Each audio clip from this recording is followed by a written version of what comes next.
Hello everyone, I'm Colin. Today we're going to have some fun because today I'm going to show you 5 of my top favorite router bits. And if you haven't subscribed to my channel yet, I invite you to do that, but let's get started looking at router bits. For years, I've had people say, Colin, I just bought a new router. What bits should I get? And my answer is always the same.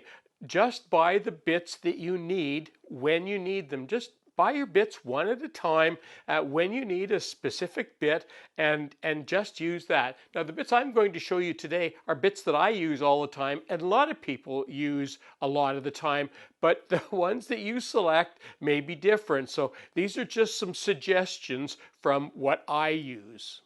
Before we get started talking about bits, I want to talk first of all about shanks. Router bits come in 2 shanks, a 1/4 inch, see how thin that is, and 1/2 inch, and you can see how thick that is. Now if you have a trim router, they will only take 1/4 inch size router bits, a 1/4 inch shank. If you have a larger router, they will come with, in most cases, with 2 kinds of collets, nuts and collets, and you can see there's 2 different sizes. So they will take both 1/4 inch and 1/2 inch, and depending on which nut and collet you install. And the collet is the inside part, of course the nut is the outside.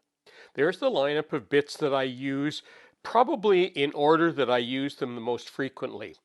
The first one is a roundover bit, and a roundover bit, of course, is just used for rounding over the edge of something, just to make it smoother or to make it look good.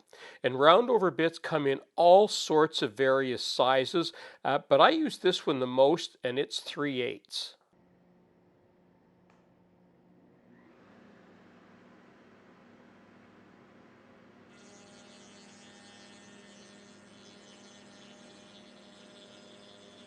The second bit that I use a lot is called a rabbeting bit, and it has a removable bearing. Most of these have bearings on the top, but this one has a removable bearing because you can put different bearings on it, and you can see that by changing the bearing, it shows you, or it allows you to make a deeper cut. So if I put, for example, this bearing on, of course, you can only see a little bit of carbide there. So it just makes a very shallow cut compared to this one, which makes it allows a lot of carbide to be exposed. So it would make a very deep cut.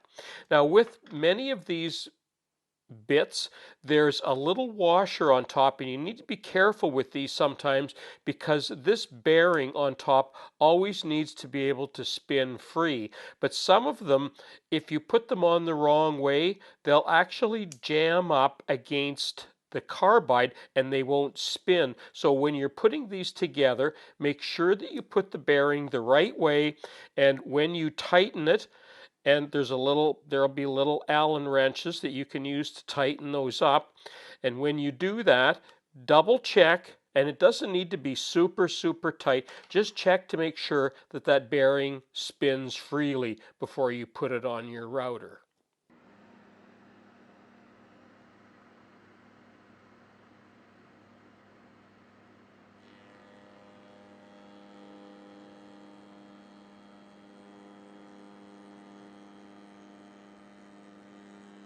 The next bit is called a flush trim bit. And the idea with a flush trim bit is that the bearing is at exactly the same level as the carbide cutting blade. And you would use a blade like this or a bit like this if you were trimming, for example, a veneer, and you wanted the veneer, you can see how it's hanging over there, if you wanted it at the same level as that wood, you could run that bit along there and it would trim that veneer off to exactly the same level as the wood, because the bearing is being used as a guide. Now, these kinds of bits come in 3 different variations. They come in this one with the bearing at the end. There's also another one with a bearing down here, and there's a third one that has 2 bearings. So you have to remember, you have to think about what application you're going to be using it in, but this is easily the most popular with the bearing at the tip.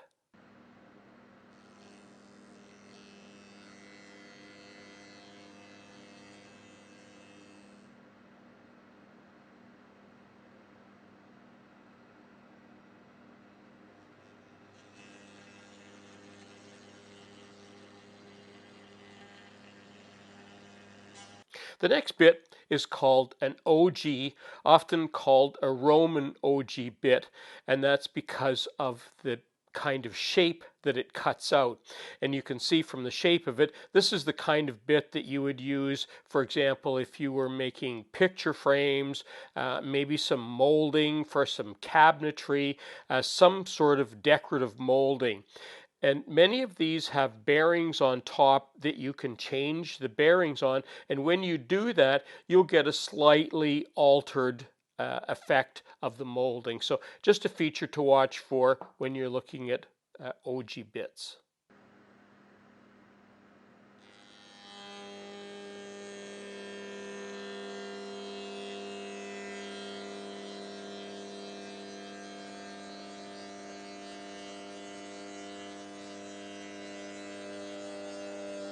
The last bit that I use quite a bit of is just a simple straight bit, and this is a pure carbide bit, and they come in spiral up and spiral down. And what it's used for primarily is for drilling holes, but you can, if you're very, very careful with this, you can use it for making slots as well. Now, this is carbide, this is not steel, and a bit like this, you have to be very careful with them because these bits do not like to travel. They will snap, unlike all of these other bits. For example, this is a steel bit with carbide inlaid on it. This bit that I'm holding in my hand is pure carbide, and carbide has more of a characteristic like crystal. For example, if you drop a carbide bit on a concrete floor or sometimes even on a steel top table saw top, they will actually break in half if they hit the right way. I've seen that many times where they've fallen on a concrete floor, for example, and they just break. A steel bit, of course, would never do that. So you have to be very careful. These bits will stay sharp a very, very long time, but you have to be very careful. If you're using them for making slots, you need to go very slow and take a very small bite each time.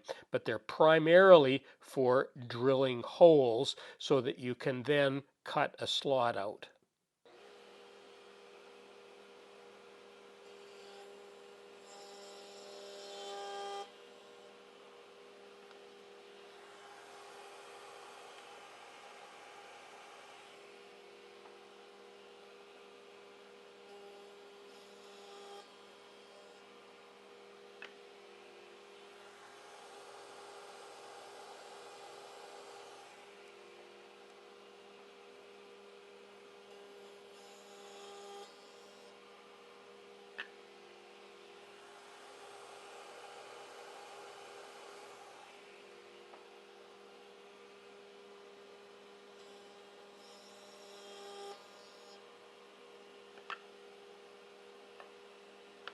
Well, that concludes my video for today. And as I said earlier, just buy your bits one at a time as you need them.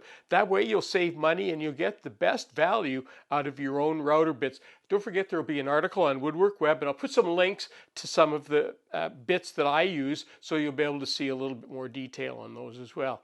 I'm Colin for Woodwork Web. Thanks for watching.